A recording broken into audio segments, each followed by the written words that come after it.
ಭಾರತೀಯ ಜ್ಯೋತಿರ್ವಿಜ್ಞಾನ ಸಂಶೋಧನಾ ಸಂಸ್ಥೆ ನೋಂದಣಿ ಮೈಸೂರು ಸಂಸ್ಥೆಯ ಜ್ಯೋತಿಷ್ಶಾಸ್ತ್ರ ನಿಧಿ ವಿದ್ಯಾರ್ಥಿಗಳು ಪ್ರಯೋಗಾರ್ಥವಾಗಿ ರಚಿಸಿರುವ ಶ್ರೀ ಶಾಲಿವಾಹನ ಶಕ 1947ನೇ ಶ್ರೀ ವಿಶ್ವಾವಸು ನಾಮ ಸಂವತ್ಸರ ದೃಗ್ಗಣಿತ ಪಂಚಾಂಗವನ್ನು ರಚಿಸಿದ್ದಾರೆ. ಡಾಕ್ಟರ್ ಪುಟ್ಟಹೊನ್ನಯ್ಯ ಗುರುಗಳ ಮಾರ್ಗದರ್ಶನದಲ್ಲಿ 2023-24ನೇ ಶೈಕ್ಷಣಿಕ ವರ್ಷದ ಜ್ಯೋತಿಷ್ಯ ಪರೀಕ್ಷೆಗಳಲ್ಲಿ ತೇರ್ಗಡೆಯಾಗಿರುವ ವಿದ್ಯಾರ್ಥಿಗಳಿಗೆ ಚಾಮುಂಡಿಪುರಂನಲ್ಲಿರುವ ಆರಾಧ್ಯ ಮಹಾಸಭಾ ಸಭಾಂಗಣದಲ್ಲಿ ಪ್ರಮಾಣ ಪತ್ರವನ್ನು ಪ್ರದಾನ ಮಾಡಲಾಯಿತು.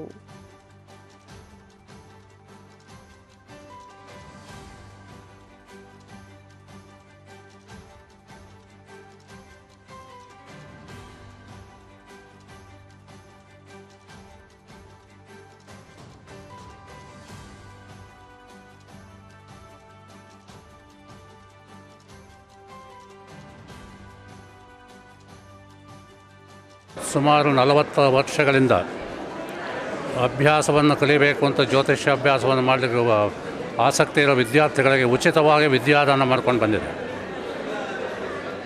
2002ರಿಂದ ಇದು ತನಕ ಮಧ್ಯೆ 2 ವರ್ಷವನ್ನು ಹೊರತುಪಡಿಸಿ ಕರೋನಾ ಟೈಮ್ನಲ್ಲಿ ಸತತವಾಗಿ ಪ್ರತಿ ವರ್ಷ ಕಾನ್ವೊಕೇಷನ್ ಮಾದರಿ ಸಮಾರಂಭಗಳನ್ನು ಮಾಡಿ ತೇರ್ಗಡೆ ಹೊಂದಿದವರಿಗೆ ಪ್ರಮಾಣ ಪತ್ರವನ್ನು ವಿತರಣೆ ಮಾಡೋ ಕಾರ್ಯಕ್ರಮಗಳನ್ನು ಹಮ್ಮಿಕೊಂಡಿದ್ದೀವಿ ಸಂಸ್ಥೆಯಿಂದ.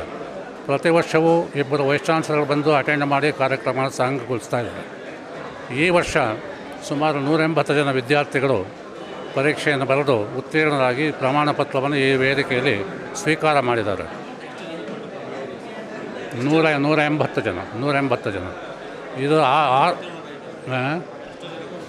ಹೌದು. ಇದರಲ್ಲಿ ಪ್ರಥಮ ವರ್ಷ ಪ್ರವರ ಅಂತ, 2ನೇ ವರ್ಷ ಪ್ರವೀಣ ಅಂತ, 3ನೇ ವರ್ಷ ಶಾಸ್ತ್ರಾಚಾರ್ಯ ಅಂತ, 4ನೇ ವರ್ಷ ಜ್ಯೋತಿಷ್ಯ ಋಷಿ, 5ನೇ ವರ್ಷ ಜ್ಯೋತಿಷ್ಯ ನಿಧಿ, 6ನೇ ವರ್ಷ ಜ್ಯೋತಿಷ್ಯ ಮಹರ್ಷಿ. It is purely for research, ಸಂಶೋಧನೆಗೆ ವ್ಯವಸ್ಥಿತವಾದದ್ದು.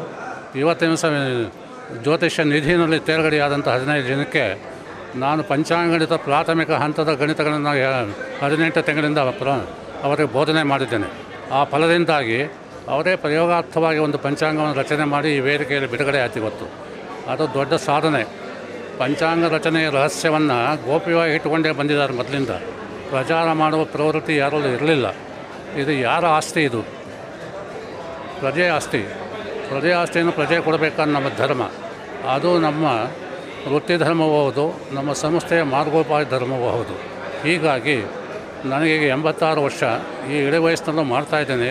ಎಲ್ಲಿವರೆಗೂ ಶಕ್ತಿ ಇರ್ತದೋ ಅಲ್ಲಿವರೆಗೂ ಬಂದವರಿಗೆ ಉಚಿತವಾಗಿ ವಿದ್ಯಾದಾನ ಮಾಡ್ಕೊಂಬರೋ ಪರಿಕಲ್ಪನೆಯನ್ನು ಮುಂದುವರಿಸ್ಕೊಂಡು ಹೋಗ್ತಾಯಿದ್ದೀನಿ. ಇದಕ್ಕೆ ವಿದ್ಯಾರ್ಥಿಗಳ ಸಹಕಾರವೂ ಬೇಕು.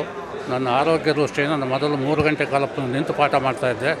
ಈಗ ಆಗೋದಿಲ್ಲ, 1.5 ಗಂಟೆ ಕಾಲ ಮಾಡ್ತೇನೆ. ವಯಸ್ಸು ಮುಂದಕ್ಕೆ ಹೋಗ್ತಾ ನೀವು ನಮ್ಮ ವಯಸ್ಸೇ ಬರ್ತೀರಿ, ನಾನು ಆಗ ಎಲ್ಲೋ ಇರ್ತೇನೆ. ಎಷ್ಟು ಕಾಲ ಮಾಡಲಿಕ್ಕಾಗುತ್ತೆ? ಇದು ಭಗವಂತನ ಇಚ್ಛೆ. ಭಗವಂತನ ಇಚ್ಛೆಗೆ ಮೇಲೆ ನಡೆಯೋಕ್ಕೆ ಯಾರಿಂದಲೂ ಸಾಧ್ಯವಿಲ್ಲ. ಭಗವಂತ ಕೊಟ್ಟ ಮಾರ್ಗದಲ್ಲಿ ನಡೆಯುವುದೇ ನಮ್ಮ ಧರ್ಮ.